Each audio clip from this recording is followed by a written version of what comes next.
Well, greetings, people of the internet. Unky Joe here, Unky Joe's Playhouse. Let's go for a ride today.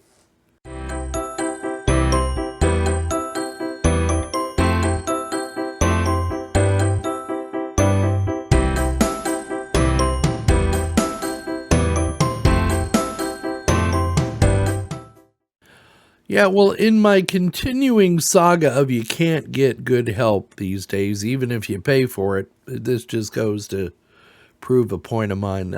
People ask me, why don't you have an employee or a helper? And then my response to that question is because nobody wants to work. It doesn't matter how much you pay people, they just don't seem to want to work. And those that do are gainfully employed elsewhere. So, such is the story of our lawn care life. We have an acre here. And I made a decision about 5 years ago that I was done taking care of the yard because I just didn't have time to do it. So my spouse took it upon himself to hire a local person who was recommended to us by neighbors and other people we know. And we had the person come out here and give us a price on what it was going to cost a month to mow and weed eat. And with my spouse agreeing to take care of the front yard, the fenced-in area. And all was well. And then time passed. We had a good relationship with this person. Paid them on time. They showed up on time. They were very reliable. They kept it nice and neat. And then a couple of weeks ago, I noticed I hadn't heard from them, and they hadn't been out in a month or two to mow. So I called the owner of the company, and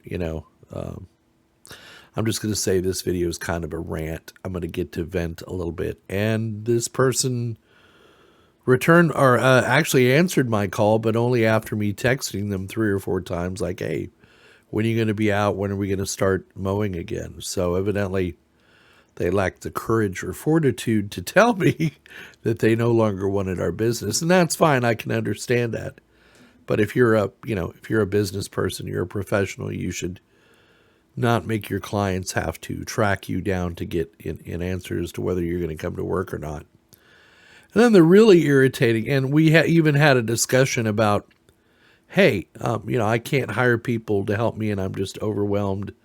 And in this person's defense, they also run a sprinkler installation company, and that's a pretty lucrative business. So coming over to mow my lawn isn't big on the list of priorities, but we even ranted and raved about the fact that he's tried hiring people and just can't.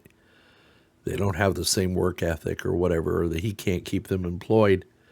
They move on to other things, or they don't show up, or they're late all the time. The standard stuff today.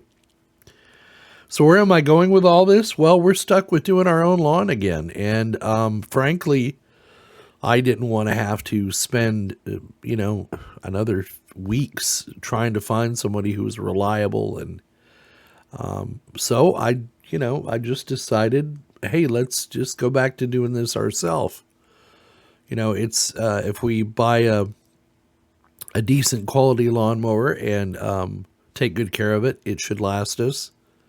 And we'll be actually paying less than we were paying the lawn company in the long term to take care of this. And, so that's what we did. And that's what this video is all about today. So special shout out to my spouse, because I made the deal. I said, okay, if you buy me a new lawnmower, because I don't want to pay for it, they're expensive. I said, if you buy a new lawnmower, spend what you were spending for the lawn company on a lawnmower, then I'll take over the chores of taking care of the yard, and I'll even pay for half of the mower. So, all right, enough talking. Let's go look at the mower we got, and you can see me using it, and then we'll come back and we'll talk a little bit about the specifications.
Yeah, so I hemmed and hawed. It was between, what we ended up getting was a 46-inch lawnmower.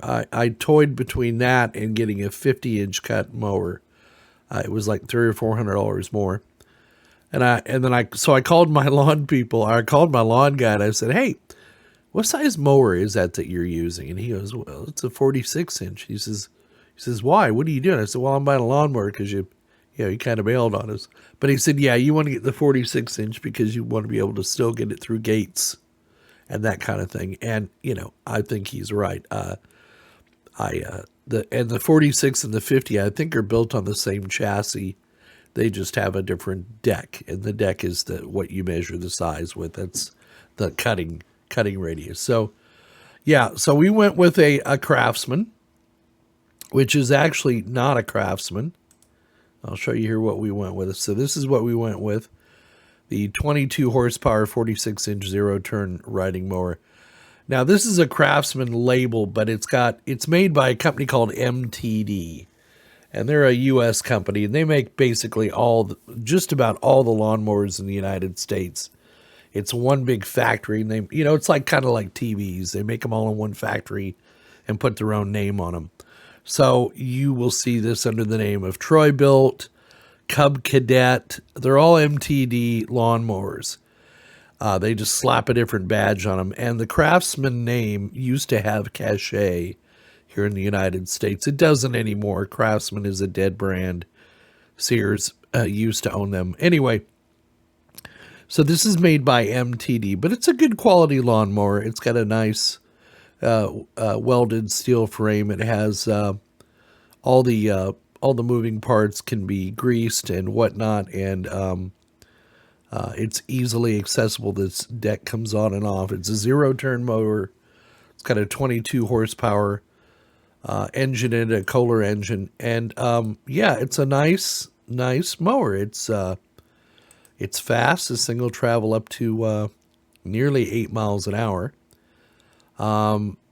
Yeah, I drove it the other day for probably about an hour and a half, and yeah, I enjoyed it. Now I called my local repair shop. We have a hardware store here. And I said, "Hey, if I were to buy a mower, what mower would you recommend?" He says, "Well, don't buy a John Deere because the parts are too expensive." He says, "Get something Craftsman, Troy-Bilt, whatever, because we can get parts for those like nobody's business. And the parts are made here, with the exception of some cheap Chinese bearings, are made here in the United States."